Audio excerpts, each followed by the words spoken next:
ঠাকুরমা চ্যানেলে স্বাগত। জয় গুরু গুরুদেব, জয় শ্রীকৃষ্ণ, জয় শ্রীকৃষ্ণ, জয় শ্রীকৃষ্ণ।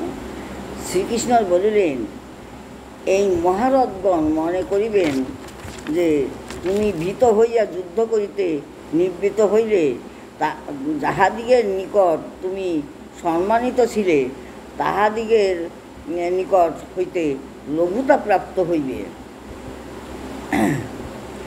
তোমার শত্রুগণ তোমাকে সামর্থ্যের নিন্দা করিয়া তোমাকে অবক্ত কথা বলিবে, ইহা হইতে অধিক দুঃখের বিষয় আর কি আছে।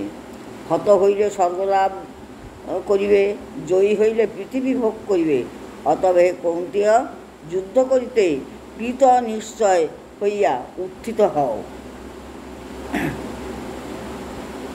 সুখ দুঃখ লাভালাভ এবং জয় পরাজয়ের তুল্য জ্ঞান করিয়া যুদ্ধাত্ম প্রস্তুত হও, তাহা হইলে তুমি পাপভাগী হইবে না।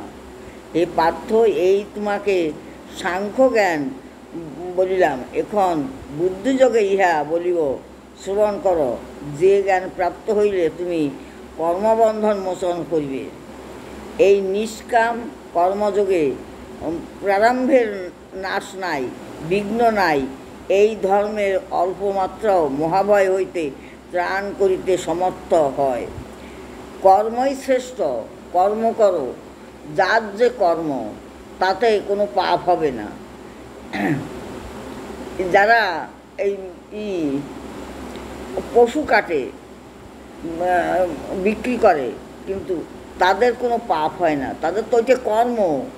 তারা যদি ভগবানের পরে ন্যস্ত করে সে কর্ম করে, সে কর্মতে কোনো পাপ হয় না। এই যে কুরুক্ষেত্রের যুদ্ধে এত বড় যুদ্ধ হলো, এত লোক লস্কর মরল, কিন্তু তাতে যুধিষ্ঠিরের কোনো পাপ লাগেনি। কেন? স্বয়ং কৃষ্ণ সাথে।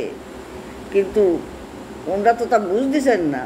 ওনারা বুঝতেছেন কৃষ্ণ তো আমাদের বন্ধু সখা, কিন্তু অর্জুনকে তো সব বলে দিলেন, ওনার স্বরূপও দেখা দিলেন, তবুও অর্জুনের মন সারতেছে না। সে ভাবছে যে ও তো সখা, কৃষ্ণ আমাদের আত্মীয়।